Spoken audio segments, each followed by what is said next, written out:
Now, rotation is a question of an agreement. Can you give me a tenable agreement that has been in Kogi State that power must rotate? No. There is none. If there is...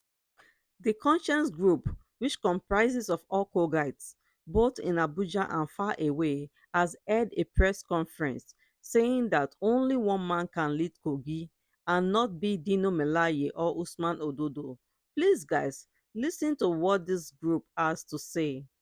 Do not forget to like, share, and leave your comments. Thanks for watching. Why not Okun?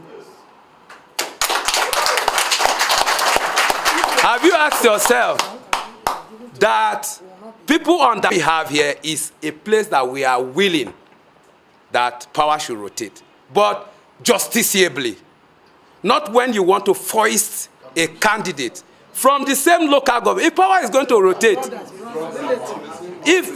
to rotate, is there no Adavi? Is there no Okehi? Is there no Ajokuta? Is there no Ogori?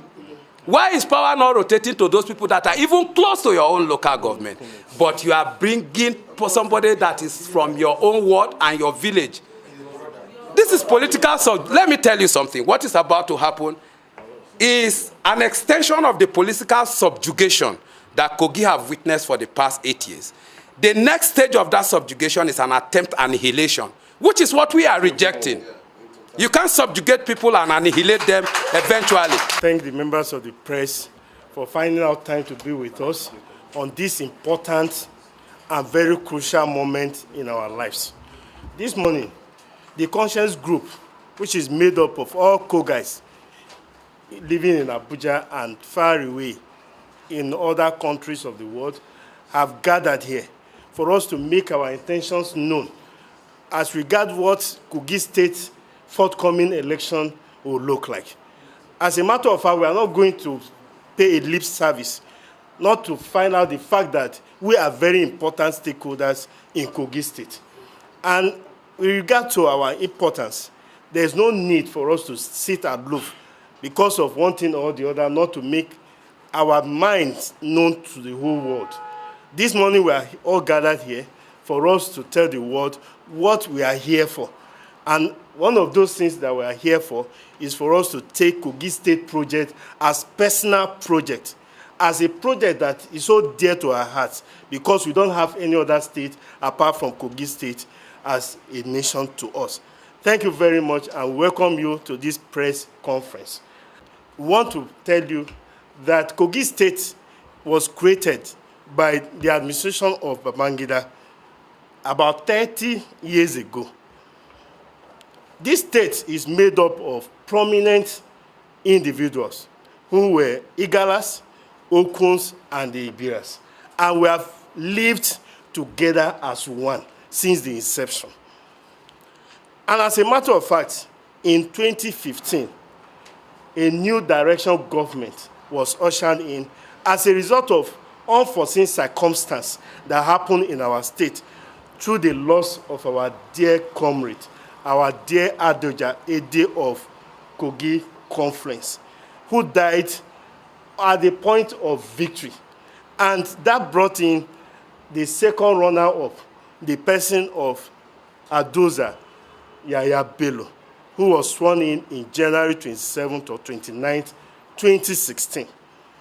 Despite all our support given to him to succeed in the office, the government became anti-people, and all forms of ill political, economy, and social vices were witnessed under this administration, to our dismay. And as a matter of fact, the reckless nature of this government has put a lot of Kogais on toes, especially laying off of workers from Kogi State Civil Service. The new direction government no doubt brought untold hardship on Kogi people, which is not just known to Kogais alone, but Nigerians are all aware of this maladministration. And as a matter of fact, there is no need for further explanation on what this government has brought upon its people. Regardless, We are not here to lament further because the deed is done. And we must not continue in this light, because if misfortune happens, people must come together to find a lasting solution in order to see how the state can be moved to an enviable height to compete with other communities of states in Nigeria. You all are aware of the potential of Kogi State with its mineral resources and human capital development. But no wonder that up to today, we are not where we're supposed to be as a state. We are here to make far-reaching statements for the future of our dear state. Yes, the future of Kogi State, because what affects Enejo on the street of Ankpa, Horse Oiza in Okene, as well as Benga in Okunland or in Kaba. We are all pierced by the same weapon, heated by the sun, cooled by the same weather, and we all have the same blood flowing around our blood. Our story is the same. Our future is shared. That is why we call on all Kogais, regardless of place of birth or origin, to rise up and reclaim our freedom, reclaim our destiny and our future. Under the law, together we begin the remarking the new Kogi State of our dreams.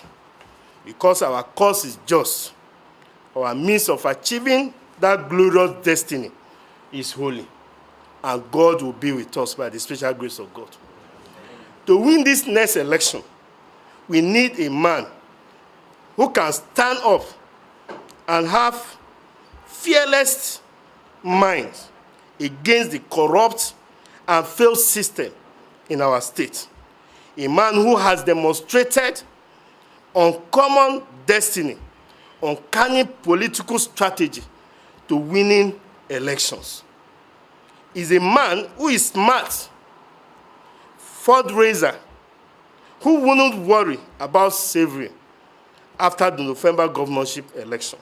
A man with a massive war chest to campaign around and across Kogi State of our dream. We are convinced today, having considered all the candidates on all political platforms across Kogi State, going into the November 11th gubernatorial election, that person, that individual, that foster and unifier is no other person but Alhaji Murtala Yakubu Ajaka.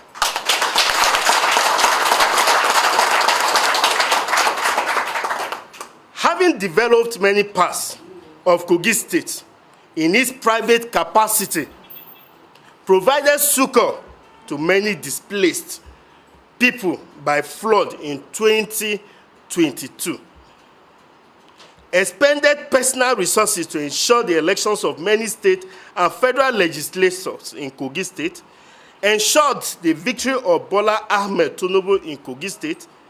Muri is eminently qualified and is hereby endorsed and adopted as the candidate that all Kogais, regardless of ethnic origin, should vote massively to elect as governor of our state.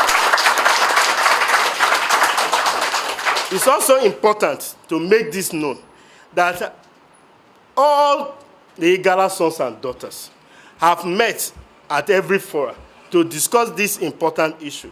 We have laid our voice, and today we're all going to stand up from our bedrooms, from our comfort zone, to make sure that this particular decision is upheld, and by the special grace of God, Murtala Ajaka will be the next governor of Kogi State. Panachi Jacob, and I'm the Secretary, National Working Committee, Igala Conscience. The issue is this. We are talking about what has happened in the past. We are already moving forward already. That was when Murtala was in APC. But for now, we are moving forward with a political party known as SDP. However you look at it, every legal and administrative processes needed to ensure that it is done is already done. And there is one sacrosanct point that must be brought out here. Like Frantz Fanon will always say, each generation, out of relative obscurity, discover his mission. He either fulfills it or he betrays it. The current quest and endorsement and the movement you have seen here is not in isolation. It is geared towards achieving a new Kogi state. For your information, this is beyond Igala. This is a Kogi agenda. It is beyond Igala because everybody is suffering untold hardship from the misrule of Governor Yaya Bello, who is now an emperor and have returned Kogi state to an empire. If not, tell me, how can governorship be leaving one local government and you are still pushing it back to the same local government? As liberal as Lagos State is, it has never brought back Lagos State governorship to one local government. And there are visible examples of people that try to hold the people tight with an iron fist. Of course, it will bend and break. You are all aware of what Rochas tried to do with his in-law, who is not even from the same local government with him. You are aware of Lamido's case, which is not even the same local government with him. He wanted to foist his wife on the people, but of course, Governor Yaya Bello, for the first time, have touched the tail of the tiger. And he has agitated the people of Kogi State, not Igala alone. I am sure, and I will assure you, that quite a reasonable number of Igbira people are not going to be comfortable with what Yaya Bello is doing. I'm sure that a lot of Okun people are not going to be comfortable with what Yaya Bello is doing. And for your information, we are in strategic alliance with a lot of other groups. The Igala People's Movement had their own endorsement. It's in line with what we are doing here. Igala Youth Council had their own endorsement. It's in line with what we are doing here. But the most important thing is not all this endorsement, but the journey ahead of us. The journey to redeem the people of Kogi from the shackles of oppression and the manacles of frustration. We have critically gone through what is needed to take power back. Governor Yaya Bello, I think, have made a mistake by turning himself to an emperor and turning Kogi to an empire. Democracy can be defined as a government of the people, by the people, and for the people.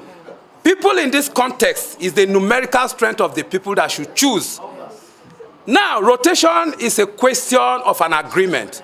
Can you give me a tenable agreement that has been in Kogi State that power must rotate? That makes it, to bring you back to my statement that it is an empire that he's building and he's becoming an emperor. The current candidacy of APC is Yaya Bello's third term, if you must understand. Yes. Thank you very much.